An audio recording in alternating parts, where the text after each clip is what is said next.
मोहम्मदी साहब, कुछ शिकायत भी हम तक पहुंची कि कुछ लोग एतकाफ़ में जाके बैठ जाते हैं और फिर वो चांद रात को उठते हैं और उन्हें बहुत लोगों के पैसे देने होते हैं और वो बेचारे फ़ोन करते रहते हैं और उनका फ़ोन जो है वो बंद होता है और साहब जो हैं वो एतकाफ़ में बैठे होते हैं। सो क्या ये सही है? मतलब आपको लगता है ये उन शराइत में शामिल हो जाती हैं? एतकाफ़ की जो प्रोटोकॉल्स हैं, जो शराइत हैं, उनमें ये चीज़ आ जाती है कि ठीक है उसको माफ़ी मिल जाएगी क्योंकि वो एतकाफ़ में बैठे हैं? बिस्मिल्लाहिर्रहमानिर्रहीम। कुरान करीम का हुक्म है औफ़ू बिलउक़ूद, अपने वादों को, अपने पैमान को पूरा करो। और हुकूक़ुल इबाद से इसका गहरा ताल्लुक़ है। और जिस बंदे ने किसी को पैसे देने का वादा किया है, जिस बंदे ने किसी को कपड़े देने का वादा किया है, अमूमन जो लोग टेलरिंग के शोबे से ताल्लुक़ रखते हैं या इस किस्म के जितने भी शोबाजात हैं, उन तमाम शोबाजात में अगर वादा है और उस वादे को पूरा करना ज़रूरी है तो ये लाजिम है कि आप एहतिकाफ़ को मौख़र करें और उनकी जो डिमांड है जो आपके सर पर है उसे आप पूरा करें। अगर आप पूरा नहीं करते तो आप एक फ़र्ज़ की अदायगी के मुजरिम हैं और आप उस फ़र्ज़ को छोड़कर एक ऐसा काम जो सुन्नत अलल कफ़ाया है, यानी किसी एक बंदे के या मोहल्ले के चंद अफराद के करने से तब सबकी तरफ से वो अदा हो चुका है।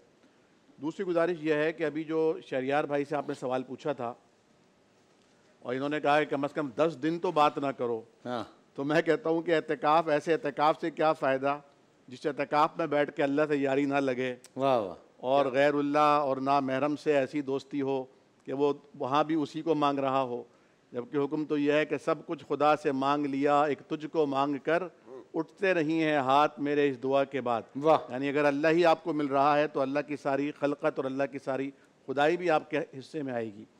तो मैं ये इजाफ़ा करूँगा, शरियार भाई ने बड़े प्यारे अंदाज में बात की कि देखिए नबी करीम सल्लल्लाहु अलैहि वसल्लम ने मना फरमाया है तख़लिये से, यानी कोई मर्द, मुसलमान मर्द किसी औरत के पास खलवत में ना बैठे, तख़लिये में ना बैठे।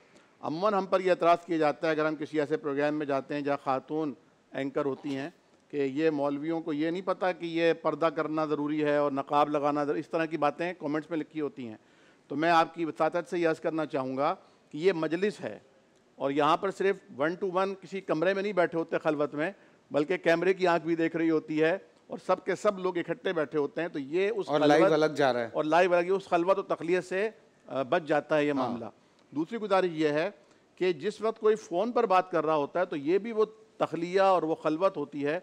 और जिस ज़माने में नए नए मोबाइल फ़ोन आए थे, जब सिम डलती थी सिर्फ, यानी सिंपल जब मोबाइल फ़ोन था उस ज़माने में, आज से तकरीबन 25 साल 22 साल पुरानी बात है ये, तो हमने अपने मदरसे की तालिबात को ये बात बावर कराई थी और समझाई थी कि देखिए जब आप फ़ोन अपने कान में लगाती हैं और वहाँ पर कोई नामहरम होता है और आप कुछ बोल रही होती हैं और वो कोई नामहरम सुन रहा होता है, तो इसका मतलब ये होता है कि आपके होंठ नाऊज़ु बिल्लाह किसी नामहरम के कान पे रखे हुए हैं और नाऊज़ु बिल्लाह किसी नामहरम के लब आपके कान पे रखे हुए हैं। ये शिद्दत पैदा करने के लिए हमने उन्हें एक तमसील दी थी ताकि इससे बचिए। और जो आपके पास ऐसा नंबर आता है जिससे आपको वाक़फ़ियत नहीं है, वो नंबर आप उठाएं नहीं, क्योंकि जिस तरह शैतान के तीरों में से एक तीर नज़र है, उसी तरह जब कोई आवाज़ ना महरम की, बिलखुसूस ऐसे रिश्ते में और ऐसी उम्र में जबकि बहकने का ज़्यादा ख़तरा होता है, अगर आती है तो वो बहुत नुकसानदेह होती है। हज़रत एक कॉल ले लूँ, कंटिन्यू कर लें। साहब हैं, अस्सलाम वालेकुम। जी वालेकुम सलाम। फैसल भाई कैसे हैं आप? करम है परवरदिगार का, आप सुनाइए। नईम साहब कैसे हैं? अच्छा फैसल भाई, मैं लाहौर से बात कर रहा हूँ। सबसे पहले मैं आपको आपकी फन का सर टीवी की आवाज़ बंद कर देना नईम भाई, डायरेक्ट हमसे बात करें। जी टीवी की बात बंद करो। टीवी की आवाज़ बंद हो करो। गई हाँ जी, हो गई हो गई हो हो गई। गई। अच्छा फैसल भाई, सबसे पहले मैं आपको फन की कामयाबियों की बेशुमार मुबारकबाद देता हूँ। दूसरा मेरा एक सवाल है जी। सवाल ये है कि मेरी 55 साल उम्र है। मैंने आज तक यही सुना था कि रोज़े क़यामत जब उठाया जाएगा तो माँ के नाम से उठाया जाएगा। ठीक है। अच्छा, अभी कुछ तकरीबन 6-7 दिन पहले जब सहरी के बाद हमारे इमाम साहब ने वो दर्स कुरान का एक सिलसिला शुरू होता है, तो उसमें इमाम साहब ने फरमाया कि रोज़े क़यामत माँ के नाम से नहीं बाप के नाम से उठाया जाएगा। ठीक है। फैसल भाई आप यकीन करें वो 55 साल का दीन, वो सारी 55 साल की सोच, वो सारा, वो नमाजें, वो कुरान, वो एकदम से ना एक धमाके की तरह ज़हन से उड़ गया। इससे क्या ताल्लुक भाई? नहीं, इससे क्या ताल्लुक है? ये तो इसका दीन से तो कोई इसका दीन से तो कोई इसके ताल्लुक बारे में नहीं है। प्लीज इसके बारे में बताइए जरा, इसके बारे में बताइए। सारा दीन चला गया। या अल्लाह, नहीं, वो असल में कंफ्यूज हो गए ना, वो हाँ, कंफ्यूज हो जाते। इतना कमजोर नहीं है भैया दीन कि इस एक छोटी सी बात पे चला जाए। इनका जवाब दे दें। फैसल भाई, इनकी बात के जवाब, नबी करीम सल्लल्लाहु अलैहि वसल्लम ने जब बैतुल मक़दस से रुख बैतुल्लाह शरीफ की तरफ किया, क़द नरा तक़ल्लुबा वजहिका फ़िस्समा फ़लनुवल्लियन्नका क़िबलतन तरदाहा, कि आपकी जहाँ पसंद है और जिस तरफ चाहत है आपकी, हम भी आपको उसी तरफ फेर देते हैं। तो ऐन नमाज की हालत में आपने, यानी फिर मस्जिद क़िबलतैन के अंदर मामला हुआ, तो ये जो यहूद थे इन्होंने मुसलमानों को तंग करना शुरू कर दिया कि तुम्हारी उन नमाज़ों का क्या हुआ जो तुम बैतुल मक़दस की तरफ रुख करके पढ़ते थे, और वो लोग जो तुम्हारे फौत हो गए उनकी नमाज़ों का क्या होगा। तो फिर कुरान ने जवाब दिया कि वो नमाज़ें कबूल हुई क्योंकि वो भी अल्लाह के हुक्म पर नबी के तरीके के मुताबिक थीं। तो जहाँ तक इन भाई के सवाल का जवाब है, जो मौलवी साहब ने दर्स में कहा वो बिल्कुल दुरुस्त जवाब है कि क़यामत के दिन भी बाप के नाम से ही उठाया जाएगा और पुकारा जाएगा। और अगर ये बात इन्हें बाद में पता चली है तो इसमें कसूर इनका है कि इन तक मालूमात देर तक पहुँची, या ये उस तक देर तक पहुँचे, लेकिन इससे इनकी नमाज़ों का, रोज़ों का और दीगर इबादत का कोई ताल्लुक नहीं है। भाई बात ये है, माँ भी आपकी है, बाप भी आपका है, टेंशन क्यों ले रहे हो?